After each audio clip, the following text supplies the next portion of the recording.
Anatomía e histología básica gástrica. Vamos a hablar sobre la anatomía gástrica. Los puntos que vamos a tomar en esa exposición es las características, las porciones, la constitución, las relaciones y por último las arterias, venas, linfáticos y nervios. Entre las características tenemos que esta es la porción más dilatada del tubo digestivo y tiene forma de J.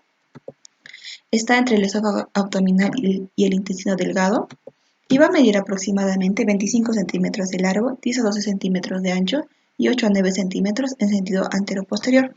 Esta va a presentar dos caras, una cara anterior y una cara posterior, y también presenta dos bordes, un borde derecho, cóncavo o también llamado curvatura menor, y un borde izquierdo que es convexo o también llamado curvatura mayor.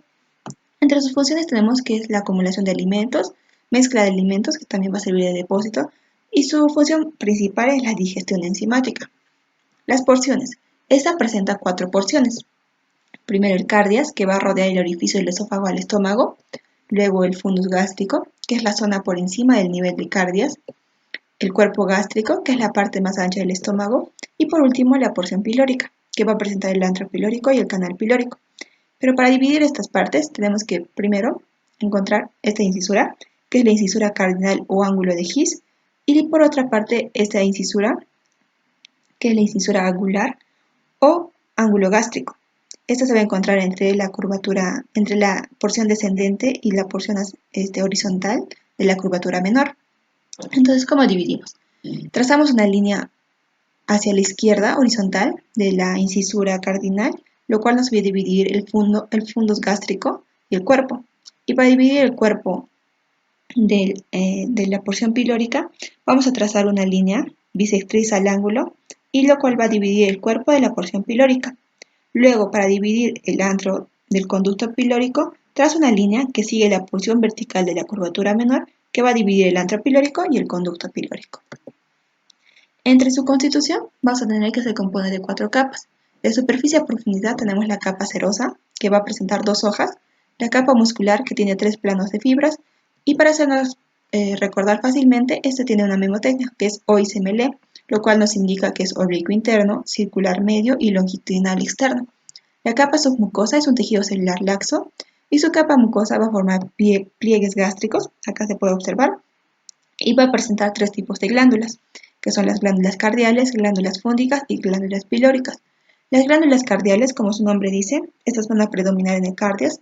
Las glándulas fúngicas, también llamadas oxínticas, las cuales no hay que confundirlas con las células parietales, que también son llamadas oxínticas. Las glándulas fúngicas van a presentar 2 tipos de células, las células parietales, que ya dijimos que son también llamadas oxínticas. Esta se va a relacionar con la producción de ácido clorhídrico y factor intrínseco de Castellet. Y las otras son las células principales, también llamadas simógenas, que está relacionada con la secreción de pepsinógeno y lipasa gástrica. Y por último tenemos las glándulas pilóricas, que está relacionada con células G, que van a producir una hormona llamada gastrina. Entre sus relaciones más importantes tenemos que en la cara anterior se va a relacionar con el diafragma, con el lóbulo izquierdo del hígado y la pared anterior del abdomen. También con los cartílagos costales del quinto al noveno. Va a existir dos triángulos importantes, un espacio anatómico que es el triángulo gástrico de la B y un espacio semiológico que es el triángulo semilunar de Traub. En su cara posterior se va a relacionar con el páncreas, pero solo con el cuerpo y la cola, la arteria esplénica, y entre la cara posterior del estómago y la cara anterior del páncreas va a estar la transcavidad de los epiplones. En la curvatura menor, esta se va a relacionar con el hígado por medio del aumento menor, y las ramificaciones terminales del nervio vago van a abordar el estómago a lo largo de la curvatura menor. Y en la curvatura mayor, se va a relacionar con el diafragma por medio del ligamento gastroesofágico, con el hilo del vaso por medio del ligamento gastroesplénico y con el colon transverso por medio del aumento mayor. En el cardias vamos a encontrar que está situado a 2 centímetros a la izquierda de la línea media. En la parte posterior y en la derecha va a estar relacionado con el aorta y en la anterior con el lóbulo izquierdo. A su izquierda va a tener el vértice del ángulo abierto superior, comprendido entre el esófago y el fundus gástrico. Y por último, el píloro está situado en la línea media o ligeramente derecha. Anteriormente va a estar cubierto por el lóbulo cuadrado del hígado. En su borde inferior va a estar la arteria gastromental y en su borde superior va a estar la arteria gástrica derecha. Por último, vamos a hablar sobre la irrigación, arterias, venas, linfáticos y venas. Las arterias tenemos que recordar algo muy importante, el tronco celíaco. Como ya saben, el tronco celíaco nos va a dar la arteria gástrica izquierda, la hepática común y la arteria esplénica. Pero las más importantes para la irrigación del estómago tenemos a la arteria gástrica izquierda y derecha, la arteria gastroepilíptica derecha e izquierda, las cuales van a formar dos arcos muy importantes que van a recorrer las curvaturas. La curvatura menor va a estar formada por la gástrica izquierda, que viene directamente del tronco celíaco, y la gástrica derecha, que va a venir de la arteria hepática común. Ahora, en su curvatura mayor vamos a tener la gastromental, o también llamada gastroepilíptica izquierda, y la gastromental derecha. La gastroepilíptica derecha, esta va a venir, nace de la arteria gastroduodenal, que nace de la hepática común. Y la gastroepilíptica izquierda es una rama de la arteria esplénica. También vamos a ver que va a presentar unas arterias que se llaman fúndicas. Estas de 3 a 7 ramas van a ser muy cortas y es una rama de la arteria esplénica. Entre sus venas vamos a presentar que son satélites de las arterias y lo más importante en sí es que van a drenar a la vena porta hepática. En sus territorios linfáticos vamos a tener los territorios de los nódulos linfáticos gástrico-izquierdos, que va a estar relacionada con la porción descendente del estómago y un pequeño segmento de la porción pilórica, el territorio de los nódulos linfáticos esplénicos, que es la porción descendente del estómago lateral al territorio de la arteria gástrica izquierda, desde el vértice fúndico gástrico hasta la parte media de la curvatura mayor. Y por último, el territorio de los nódulos linfáticos hepáticos, que se va a encargar del resto de la pared gástrica. Y sobre su inervación vamos a ver que esta va a proceder de los nervios vagos y del tronco simpático. Se van a agrupar en tres pedículos, el pedículo de la curvatura menor, el de la duodeno pilórico y el pedículo subpilórico, o también llamado pedículo gastromental derecho. Histología gástrica. El estómago anatómicamente presenta 4 regiones: el fondo, el cardias, el cuerpo y la porción pilórica. Histológicamente, el estómago va a presentar 3 regiones y esto va a ser según el tipo de glándula que tenga. Es así que se tiene una región cardial que presenta glándulas cardiales, una región pilórica que presenta glándulas pilóricas y una región fúndica que presenta las glándulas gástricas o fúndicas.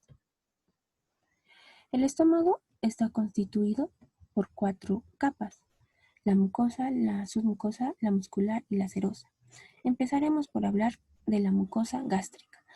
La mucosa gástrica se caracteriza porque tiene pliegues longitudinales y estas están constituidas por la mucosa y la submucosa. Estos pliegues también son llamados arrugas gástricas. Si se hace una vista microscópica, se va a encontrar en esta mucosa orificios. Y estos orificios van a ser las fositas gástricas o también llamadas foviolas. En el fondo de esta fosita gástrica se encuentran lo que son las glándulas fúndicas o glándulas gástricas. La característica de esta fosita gástrica y de la superficie de la mucosa es que va a estar revestido por un epitelio cilíndrico simple, también conocida como células de la mucosa superficial. La característica de estas células es que presenta una dilatación apical con gránulos de mucinógeno que le va a permitir secretar moco, formando una capa con alto contenido de bicarbonato y potasio. Esta capa hace que la superficie de la mucosa esté protegida de los ácidos de los jugos gástricos. Ahora hablaremos de las glándulas fúndicas. Las glándulas fúndicas, o también conocidas como glándulas gástricas, son las productoras del jugo gástrico en un promedio de 2 litros por día. Estas glándulas vienen a ser glándulas tubulares, simples y también pueden ser ramificadas, que van desde el fondo de la fosita y pueden extenderse hasta la muscular de la mucosa. Estas glándulas gástricas se van a separar de la fosita gástrica por el istmo, y en este istmo se encuentra lo que son las células madre, que tienen la capacidad de replicarse y diferenciarse.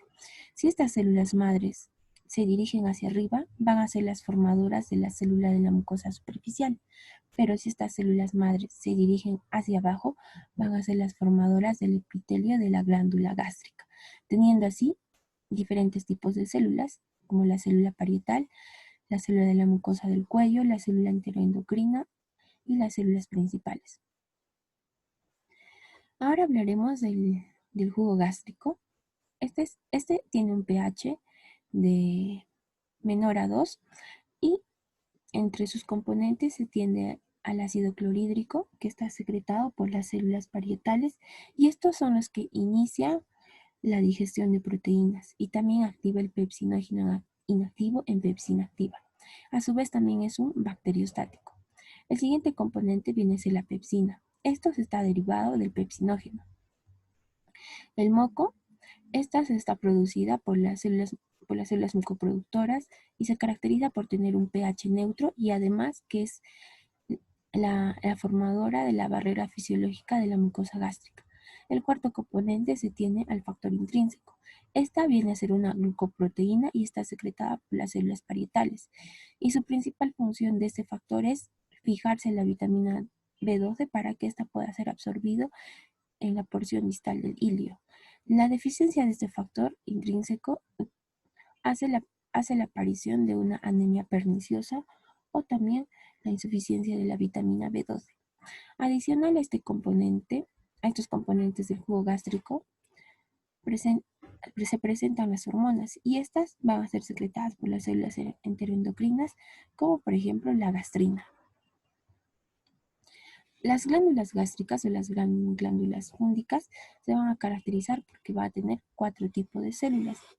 Dentro de estas se tiene lo que son las células de la mucosa del cuello. Estas se van a encontrar netamente en el cuello y van a estar mezcladas con lo que son las células parietales y van a ser productoras de un moco soluble. El segundo tipo de células va a ser las células principales o adelomorfas, que se van a caracterizar porque van a secretar lo que es el pepsinógeno. Las células parietales, delomorfas u oxínticas, estas se encuentran en el cuello de la glándula y también en la parte profunda. Estas van a secretar principalmente lo que es el ácido clorhídrico y el factor intrínseco. Y como cuarto tipo de células se tiene las células enteroendocrinas, que van a estar distribuidas por toda la glándula, pero principalmente va a estar en el fondo. Y estas van a ser formadoras de hormonas, como por ejemplo la gastrina. Ahora, el segundo tipo de glándulas son las glándulas cardiales, y estas se van a encontrar en el cardias y van a ser secretoras de moco y a su vez también van a contribuir lo que es al jugo gástrico. Estas van a ayudar a proteger lo que es el epitelio esofágico contra el reflujo esofágico. El tercer tipo de glándulas son las pilóricas y estas van a proteger lo que es la mucosa pilórica y en esta glándula se va a tener células enteroendocrinas mezcladas con las células parietales. Bien, las células de la mucosa superficial van a tener un constante recambio.